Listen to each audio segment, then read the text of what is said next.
Hey guys, welcome in. It's our very first Contemporary Issue Wednesday. Oh, I can feel the excitement. It's rising from the ground. Today, I wanted to talk about some of the conditions, some of the things that people are reacting against in Western society. So why do we see the rise of, say, the Donald Trumps or the Bernie Sanders or, the alternative parties in Germany and Italy? I want to talk about some of the reasons why people are reacting the way they are reacting.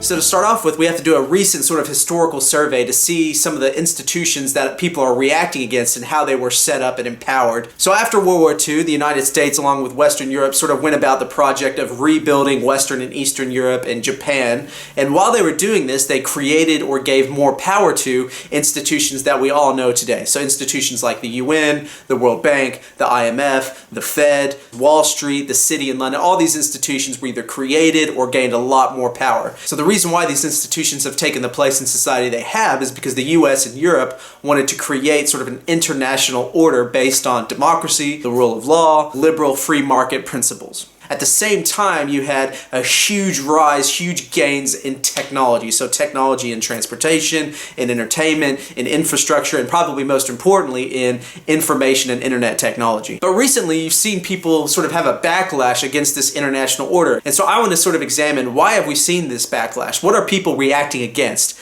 And there's sort of three main things that I think people are reacting against. And the first one of these is, I think, just some really recent historical events that have happened that have sort of damaged the credibility and legitimacy of nations or institutions. Now, the first of these events is 9/11. Right after the end of the Cold War, many people thought we were sort of heading towards end of history status. We were heading towards the sort of end of major world conflict, but that sort of came shattering down on 9/11. Ever since then, the West has been engaged in sort of an ideological and physical battle against radical jihadists, right? And these jihadists, they sort of span the globe. They live in North Africa, some live in Europe, many live in the Middle East, some live in Asia. But the realist thinks the more important effect of 9/11 has actually been the sort of tension that we've been living in between securing our democratic principles and the physical security of our states. So you've seen many issues since 2001 rise up: torture and waterboarding, extrajudicial killings, drone strikes, the Snowden revelations. All these things have created a tension in our society. The second main event kind of relates to the first, but it's the war in Iraq. The war in Iraq has probably, I would argue, had the single most delegitimizing effect, particularly of America, but secondarily of her allies and some of the institutions. We'll be talking more in depth about the war in Iraq in our Monday historical channel, but it's suffice to say now that when the US decided to invade Iraq, we botched the actual reasons for invasion, we botched the reconstruction effort, and since then we released a massive insurgency, a massive civil war. Hundreds of thousands of people have died. And so you can see this sort of disillusionment by people in the US and outside of the US with the US government, with Congress, with CIA, with the UN. I mean, how could all of these organizations sort of condone, or in the case of the UN, just completely be disregarded as far as, starting the war in Iraq? I mean, this has caused a lot of sort of legitimacy questions within, particularly Western Europe and the US. Finally, the last event that people are sort of reacting against is the 2008 financial crisis. Trillions of dollars were lost, tens of millions of jobs were lost. Countries like Iceland, Ireland, Portugal, Greece, Spain teetered on the edge of bankruptcy. So this had a huge sort of destabilizing and, more importantly, a delegitimizing effect on institutions like the World Trade Organization, the Fed, the ECB, and definitely private institutions like Wall Street and the City. People are starting to say, well, how can we trust in these so-called free market principles when we've seen the devastation that's been caused by the 2008 financial crisis? So those three events make up sort of the first reason why people are reacting against the institutions, the governments in power. I think the second reason is just the economy in general. With the rise of financialization and globalization,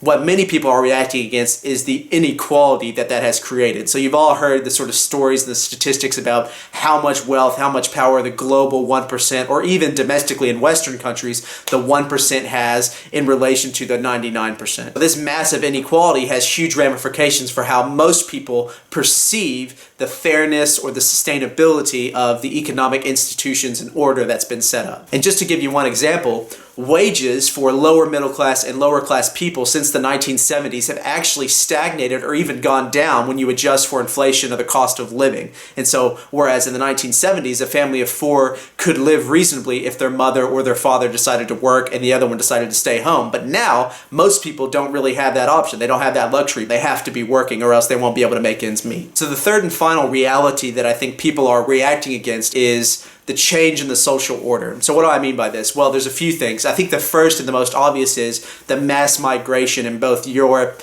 and in the United States. So in Europe, you have mass migration of refugees, of people fleeing conflicts. In the USA, you have mass migration from Central and South America into the USA. And people are reacting against the either true or perceived violations or changes that that's going to have to the assumed sort of social order of their countries. Other changes to the social order we've seen, I've already mentioned globalization, the rise in technology, which means AI is threatening a lot of different jobs, the environment, the massive toll that the international order is taking on the environment. So finally, what does the realist think about all this? Now, these are all issues that I think people are really struggling with. They're going either to the far right or to the far left to see change be instituted. Well, I think the biggest lesson to take away from all these realities is this. There's a difference between what actually might be the truth or the facts on the ground and what people's perceptions are about those facts. For instance, the realist himself has worked with many immigrants, and many of the jobs he's worked, both legal and illegal. Now, it's been my experience that these people really want to work hard. They really add a lot to society. But if you ask people in certain areas where crime has shot up because of the drug trade,